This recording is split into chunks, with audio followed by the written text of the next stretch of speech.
And hello. I know this is a very difficult time. Silakan duduk ya. But like you said, they always save the best for the very last. So this is why we're here. Iya kan, bener dong ya. I know the time is short, so I'm gonna go straight into it. When we see the title, Leveraging the Brand Soul, if you have been in marketing for 20 or 30 years like these gentlemen, kalau aku baru, I'm very new in this industry. It's only 5 years since I entered the industry. But you've seen like a lot of things mentioned about brand soul. Maybe for our friends in certain companies, it's called brand key. Maybe it's called brand lighthouse. Maybe it's called brand essence. But under different name, but it's still the same. It's the very core identity of a certain brand. But nowadays, I mean, we hear like a lot of things about conversion, lower funnel, quantity over quality, virality. This is what's been mentioned earlier on in the sessions as well. But I just want to know from you both, do you think brand soul is still important, or do we just go for top line and bottom line in this economy? Who wants to go first? Yeah, I think you are absolutely right. With excessive focus on quantification of everything and the belief that everything that measures, everything that can be measured only matters. That's not the right belief. Brand soul is extremely, extremely important because what it does in an era of post-control on brand communication, in an era when the brand communication is not only controlled by the brand but also controlled by the community, it is extremely important to have something to anchor what the brand stands for, what the brand should mean, even if the communication is going out from an influencer, communication is going out from it's user-generated content, it's going out from influencer or anybody. So the only way to anchor everything is through the brand soul. So I think brand soul becomes that much more important. And if I have the time, I can explain it with an example on how we have applied brand soul on anchoring the brand communication. So there was this brand which came to us, which is in e-cigarette category. And they had the only differentiator was the price.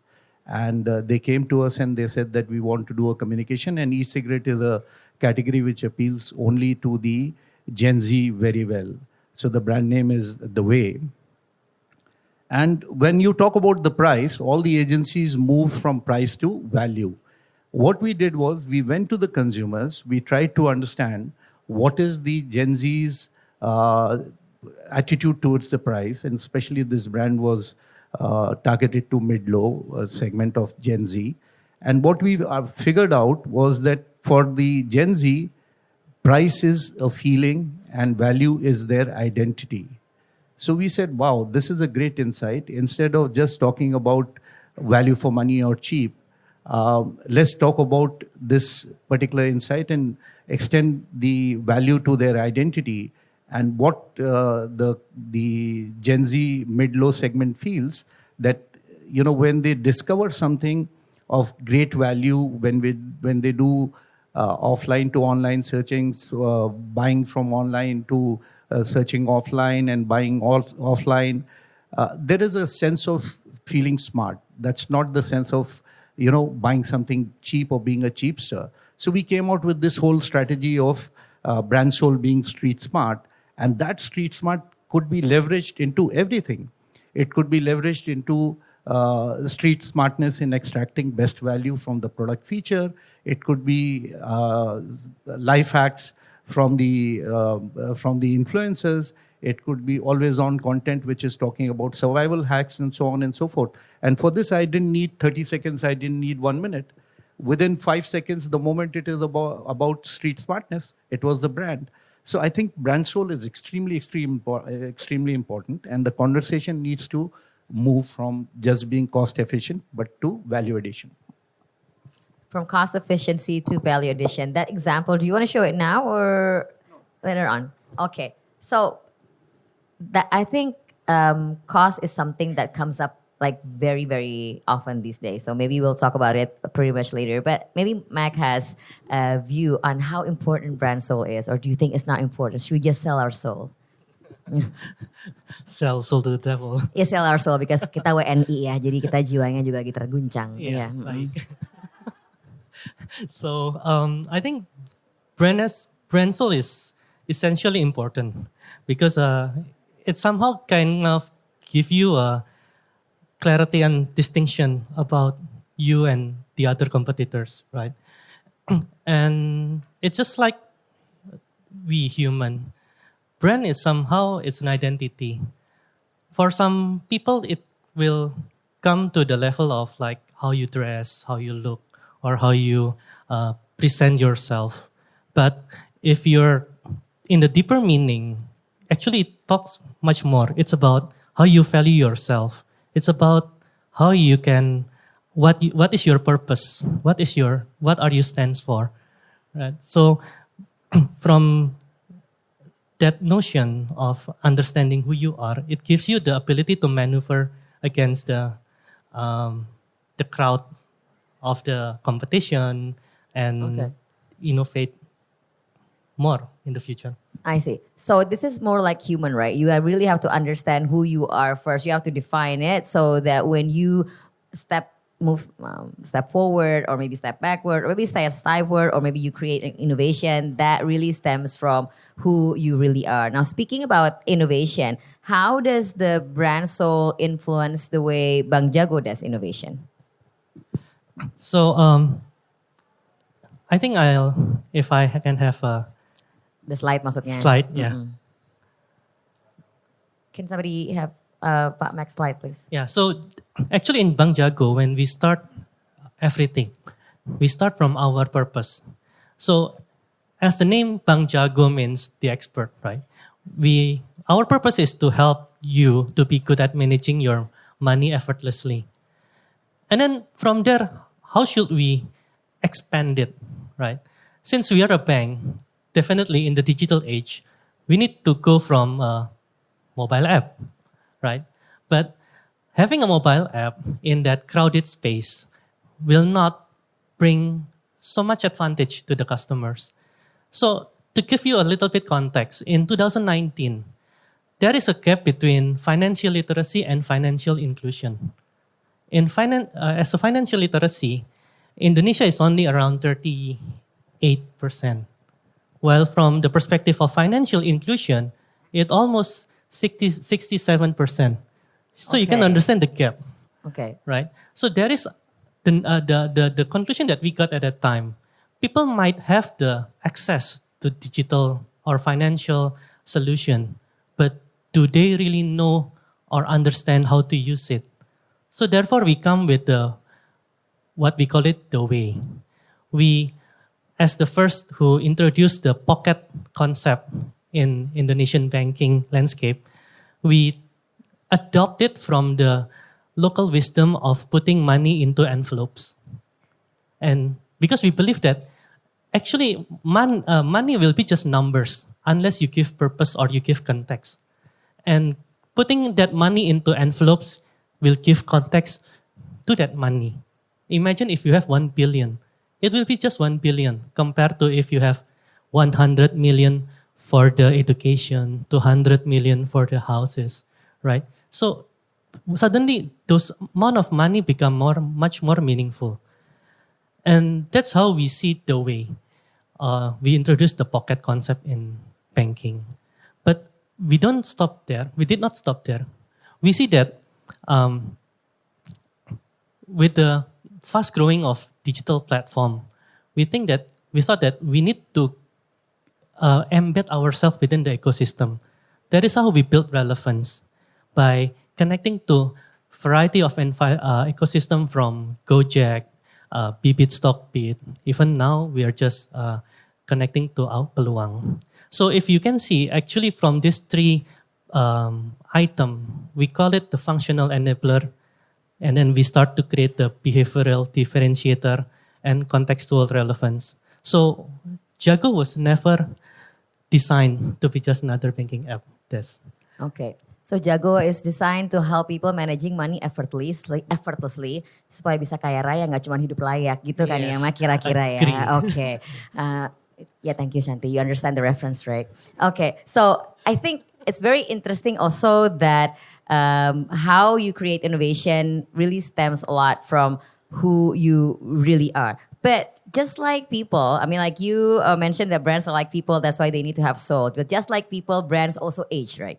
They also age from when they were toddler, maybe brands less than 5 years old, and then they go older and older. So they go through life cycles. So Pak Abhay, in your experience within the life cycle of brands, when is it that the brand find their soul? At what age?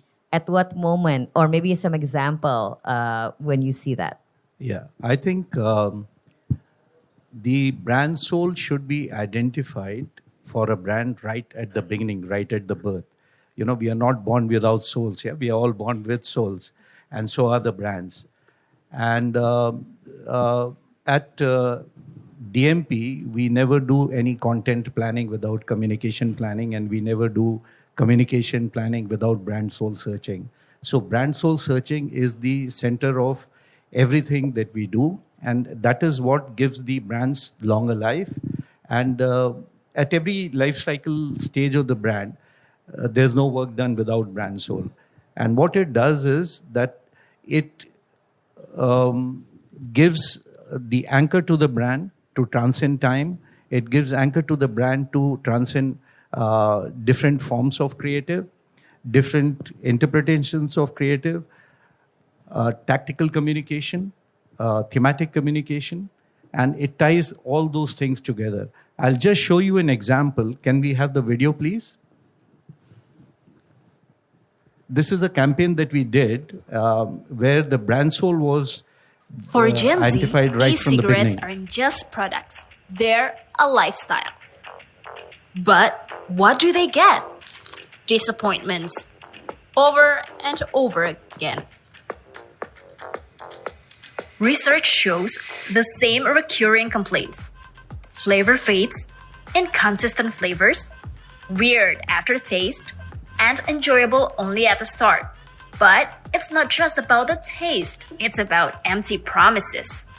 What they want is simple, a consistent flavor from the first to the last puff. This pain point resonated deeply with the core inside. Their world is marked by inconsistency and unmet promises. This connection inspired our brand sense. Discover unstoppable joy. Meet the joy. Long-lasting taste, a device you can rely on, and flavors that stay consistent.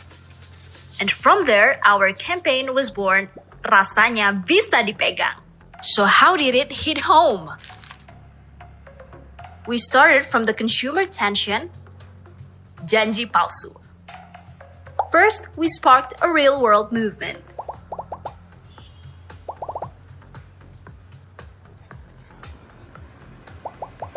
We created Kumpulan Janji Palsu, a homeless media platform designed to provoke real talk about the fake promises Gen Zs deal with every day.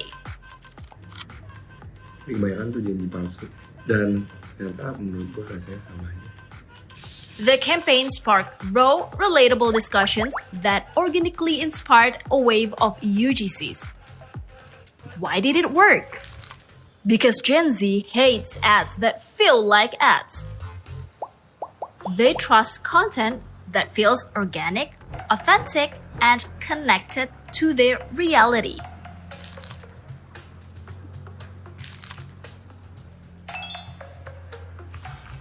We introduced our brand ambassadors, not mainstream celebrities, but real, relatable figures from the Gen Z culture.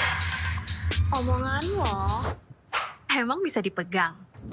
The Joy campaign ran across every major touchpoint, from on-ground activations to social media and digital ads, ensuring wide reach with a clear, focused message. And the results, in just 1 quarter, the Joy sales skyrocketed to several hundred billions. The Joy didn't just enter the market, We cut through the noise and got Gen Z's talking. We weren't just relevant, we started the conversation. From promises made to promises kept. The joy, rasanya bisa dipegang. So this is an example where a brand born with a soul also performs great in the market. And whether it is tactical campaign, whether it is influencer campaign, whether it is thematic campaign, whether it is UGC, everything is very well tied together with the brand soul. And that led to the success of the brand. Okay, that's very interesting. How long does it usually take for you guys to find a brand soul? Or for in the case of, it already existed, sometimes does it need like a soul changing? I'm just curious.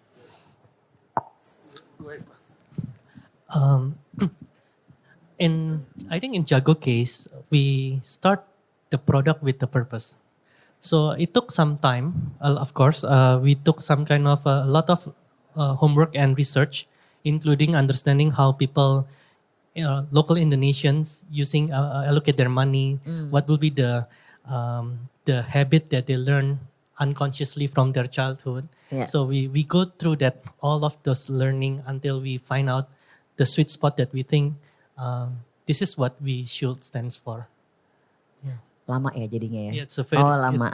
Intinya gitu ya, lama gitu kan ya. So, I think it takes a few months. Okay, a few months.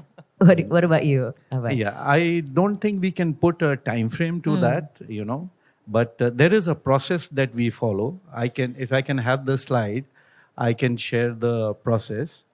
Can we have the slide?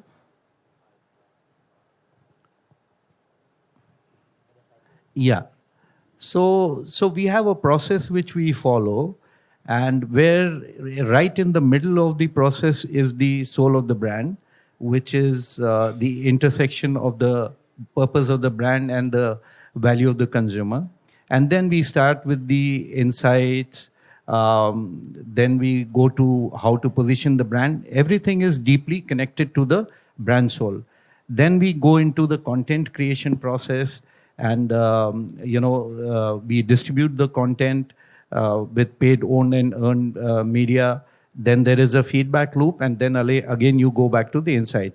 So brand soul, arriving at the brand soul possibly takes a few weeks, a few months. Sometimes it can also happen a few days. In fact, the example that I showed you on the Joy, the pitch was within 3 weeks. We had to arrive at the brand soul, and we had to go to the client and present the pitch. So within 3 weeks, everything was done, and we won the pitch.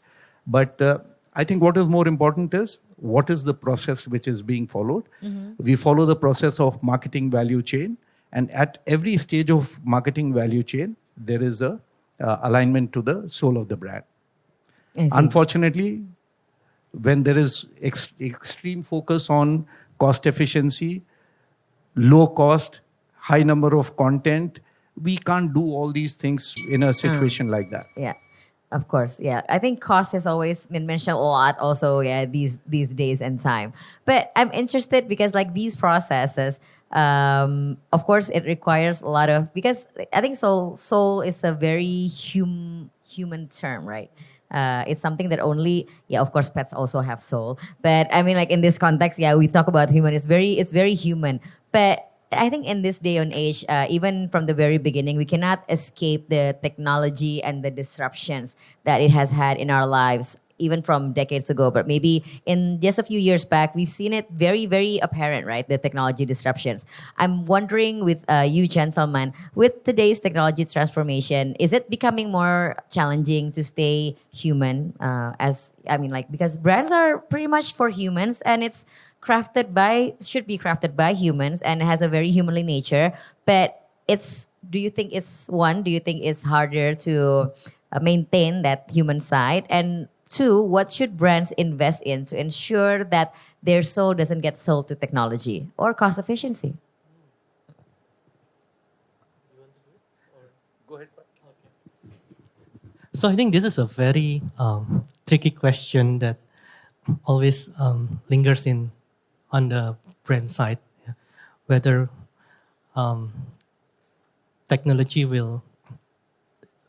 take over the human, right? But I think I might answer your question on the reverse part. I think the most important part is to invest rather than technology is the human itself. Because technology without the human, there will be no adoption, right? And to have the technology adopted into your organization, you need to have the people or the human that is confident that they will never be replaced by the technology itself.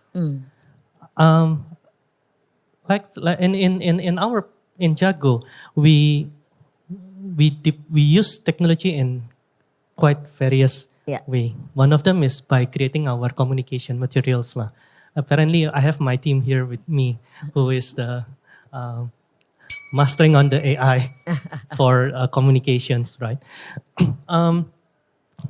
There will be no that adoption if the creative people feel intimidated by the technology itself, right? So, but with the right people using the technology, you can create the human side of the communication where you can still keep the essence and maintain the human side of your communication if the person handling it really understand human too. Okay. That's very interesting. I really like that technology has to be adopted by people who are not afraid to be replaced by technology. I think that's the level of confidence that we human should have. What about you, Abhay? What's your take on that? So I think what is technology leading to in terms of marketing and advertising and communication is excessive quantification bias. Everything has to be quantified. Everything has to be measured. If it cannot be measured, it doesn't matter. I don't care about what cannot be measured. But I'll just try to simplify this brand soul concept with another analogy here. Let's imagine a factory. Factory has 10 machines, okay? And on those 10 machines, there is a measure of efficiency for each machine. This much is the input, this much is the output, machine 1, this much is the input, this much is the output, machine 2. We can quantify everything. We can pinpoint efficiency. We can improve efficiency. We can quantify the whole process and all that. Let me ask one question. What about the roof? Can you quantify the roof? Can you put a number to the efficiency of the roof that covers the whole factory? Cannot, right? That is the soul of the brand analogy. Without the roof that covers each element which is delivering efficiency, there is no factory, there is no brand. So the marketers and the advertisers really need to understand this analogy. And I think the change that needs to be made is get the brand soul back into the conversation, get brand building, brand as a human back into the conversation. It's totally thrown out of the window. It needs to move from the annual meetings, from the boardroom, into the weekly meetings and monthly meetings in the marketing room. And the marketers and the advertisers need to move from extreme focus on cost reduction to value addition. I'm not saying cost reduction is not important. It is important. But at the cost of value addition, it is being penny wise, pound foolish. Okay, thank you very much. I think we have time for Q&A if anybody wants to ask Pak Mac or Pak Abhay. Kalau nggak ada, saya yang tanya. Oh iya dong, kan aku juga ada pertanyaan. Apa? Ask the audience, emangnya who wants to be a millionaire? Enggak, okay. Yeah, jadi I'm curious, but I think you've answered the question a little bit. We talk about brand soul and selling the soul. I wanted to ask, would you sacrifice or sell brand soul to achieve top line?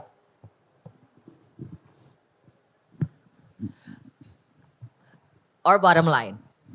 Basically to achieve target. It's undeniably that we do business. Right, we don't do charity or we don't do, having fun, creative Yeah, right? because this isn't a hobby that we're doing, right? Yeah. So I think if your brand essence cannot deliver the business to you, then I think it's time for you to question that Brand essence itself, Yeah. right? Okay. What about you? Yeah. I think that, yes, top line, bottom line, sales objectives are very, very important. But like I have been saying all this while, without the brand as a human, there is possibly not going to be any business. Unfortunately, and I'm extremely sorry, a lot of my current past clients are in the room, but the most vulnerable job today and most frequently changed job today is the CMO's job. CMO's lifespan, which used to be 5 years, 7 years, today it is down to 2 years, 1 year. We see it all around. And why? That is happening because there is the CMO's job originally was defined as brand building, but because of excessive quantification bias, procurement getting into the role, and everybody, CFO watching everything, what has happened is that if CMO does not show cost efficiency, there's an issue. And how does the CMO say that I'm building the brand? I'm building the brand soul. I'm investing. I need to invest. I think that is the biggest challenge. And we need to understand, and everybody needs to understand that, yes, CMO's role is to bring cost efficiency. It is also to build the brand and build the brand soul. Somehow that needs to be understood by us. Otherwise, we will be a trend-chasing, cost-efficient, living by the trend kind of business environment. And we'll have to forget the long-term brand building and brands transcending 10 years, 15 years, 20 years. I think that's the ideal situation that we would all like to have. So hopefully with this discussion also, we can all go back and relook on how we can, find the true brand soul that delivers that brand growth. Because I think I agree that whatever we do it for the results, right? Whatever results that may mean, because metrics can be very different for different brands, and that we have to find means to go there as well. And hopefully that involves a lot of soul from humans that are not afraid to be replaced by technology. Yeah, sorry, maybe just one thing. Step one would be the balance. Yeah, balance between cost efficiency and value addition. And then step two would be, really, really put higher weightage wherever we think the difference is coming from. I think balance is always the struggle, right? I mean, of course, the two of you mentioned a few times, it's always the balance between going to the quantity and the quality, the cost and the added value. But I think that's the homework for all of us here. That's why this is called Executive Dialogues for Thought Leaders, because that's where the hardship is. And I think that's where we have to fulfill our duties in delivering the result while not sacrificing brand soul. So I think thank you very much, Pak Michael, Pak Abhay. And that would conclude the end of this very best session on the last one. Please mark excellent on the survey. I already mentioned to a few people. And thank you and see you very soon. Thank you.